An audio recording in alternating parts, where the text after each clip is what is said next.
दोस्तों, कहते हैं अयोध्या की धरती पर हर रोज कुछ न कुछ दिव्यता घटित होती रहती है। लेकिन 18 अगस्त की सुबह जो दृश्य लोगों ने श्री राम जन्मभूमि मंदिर के ऊपर देखा, उसने सबको स्तब्ध कर दिया। श्रद्धालुओं का दावा है कि आकाश में स्वयं बजरंगबली प्रकट हुए और फिर मंदिर में जो चमत्कार घटा, उसने लोगों के दिलों को हिलाकर रख दिया। आखिर क्या हुआ था उस दिन और क्यों लोग इसे इतिहास का सबसे बड़ा दैवीय संकेत मान रहे हैं? आइए जानते हैं इस अद्भुत कथा को।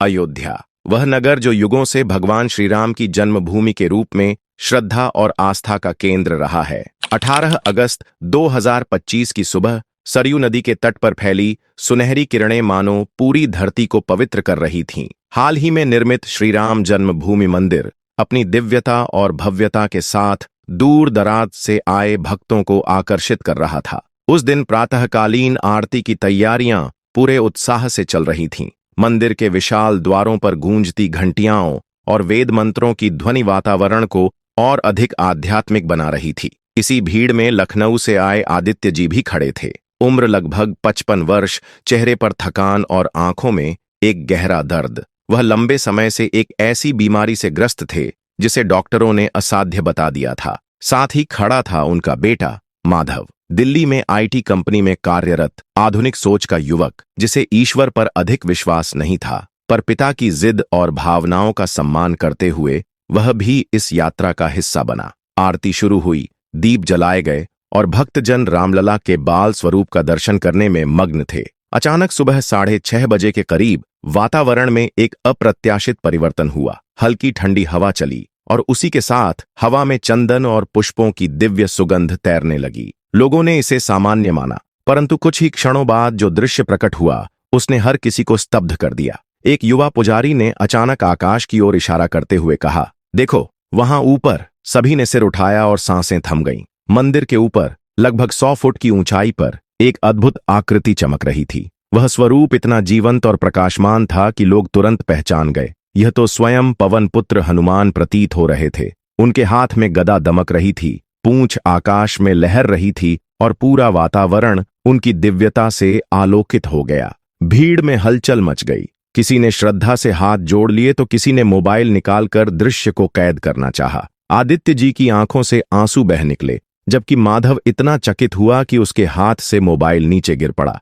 आवाज गूंजी, जय बजरंगबली। भक्तों के स्वर और भी प्रबल हो उठे। धीरे धीरे वह दिव्य आकृति मंदिर की परिक्रमा करने लगी और फिर एक तेज प्रकाश के साथ मानो आशीर्वाद देते हुए विलीन हो गई। पूरा परिसर उस अद्भुत क्षण का साक्षी बना जिसे वहां उपस्थित हर व्यक्ति जीवन भर याद रखने वाला था। यह दिव्य दृश्य लगभग 5 मिनट तक आकाश में विद्यमान रहा। भक्तजन मंत्रमुग्ध होकर कभी हाथ जोड़ते, कभी घुटनों के बल झुक जाते। अंत में वह तेजस्वी आकृति मंदिर के शिखर पर झुकी, मानो आशीर्वाद प्रदान कर रही हो, और फिर धीरे धीरे प्रकाश में विलीन हो गई। लेकिन आश्चर्य की पराकाष्ठा तो इसके बाद सामने आई। पूरे प्रांगण में गहरी शांति छा गई थी। तभी लखनऊ से आए आदित्य जी ने अचानक अपने शरीर में कुछ नया अनुभव किया। वर्षों से असाध्य रोग से पीड़ित और लकवे से जकड़े आदित्य जी को अपने पैरों में हल्की हरकत महसूस हुई। उन्होंने बेटे माधव से कहा, मुझे लगता है मैं खड़ा हो सकता हूँ। माधव पहले तो मुस्कुरा दिया, मानो यह भावनात्मक क्षण का असर हो, परंतु कुछ ही पल में जब आदित्य जी सचमुच सहारे के बिना खड़े हो गए तो वहां मौजूद हर कोई अवाक रह गया। पूरा मंदिर प्रांगण तालियों और जयकारों से गूंज उठा। यहां तक कि भीड़ में मौजूद एक महिला जो लंबे समय से गंभीर बीमारी से पीड़ित थीं,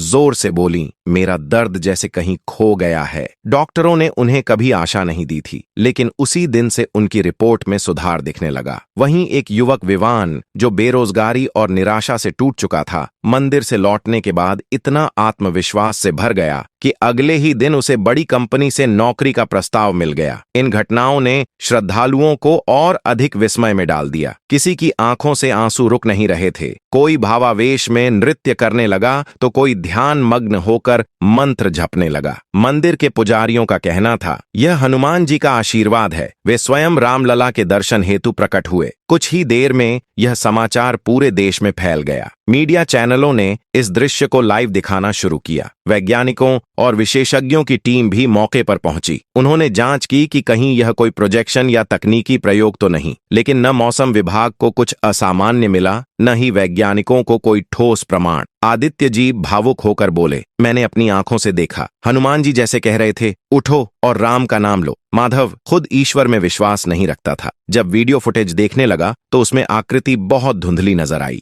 मानो यह अद्भुत दर्शन सिर्फ उन्हीं लोगों के लिए थे जो अपने हृदय से विश्वास रखते हैं। इसी बीच एक और चमत्कारी घटना घटी। मायारा देवी नाम की महिला ने बताया कि उनकी छोटी बेटी, जो पिछले 4 वर्षों से बोल नहीं पाती थी, अचानक मंदिर में ही पहली बार शब्द निकाले और वह शब्द था राम। बच्ची की आवाज सुनकर पूरा परिवार भावुक हो उठा और डॉक्टर भी हैरान रह गए, क्योंकि बच्ची अब पूरी तरह सामान्य थी। मंदिर के आसपास रहने वालों का कहना है कि उस दिन के बाद से वहां का वातावरण बदला बदला सा है। कहा जाता है कि फूल बिना पानी के ताजा रहते हैं, प्रसाद लंबे समय तक खराब नहीं होता। अयोध्या में भी अलग अलग अद्भुत घटनाएं होने लगीं। किसी किसान की सूखी फसल अचानक हरी हो गई, किसी व्यापारी को अप्रत्याशित लाभ हुआ, तो किसी परिवार में बरसों बाद खुशियां लौट आईं। सोशल मीडिया पर यह वीडियो तेजी से फैला। वैज्ञानिकों के पास जवाब नहीं था, लेकिन श्रद्धालुओं के लिए यह भगवान का आशीर्वाद था। आज मंदिर में भीड़ पहले से कई गुना बढ़ चुकी है। आदित्य जी रोज दर्शन करते हैं, माधव ने मंदिर सेवा को अपना लिया है और मायारा देवी की बेटी अब भजन गाने लगी है। भक्तों का विश्वास है कि यह वही दिव्य कृपा थी जिसने सबकी मनोकामनाएं पूरी की, और यह घटना बताती है कि सच्ची आस्था से असंभव भी संभव हो जाता है। अगर यह कहानी आपके मन को छू गई हो तो वीडियो को लाइक जरूर करें, इसे अपने दोस्तों और परिवार के साथ शेयर करें और चैनल सब्सक्राइब करना न भूलें, क्योंकि आगे भी हम आपके लिए ऐसी ही अद्भुत और रोचक कहानियां लेकर आने वाले हैं।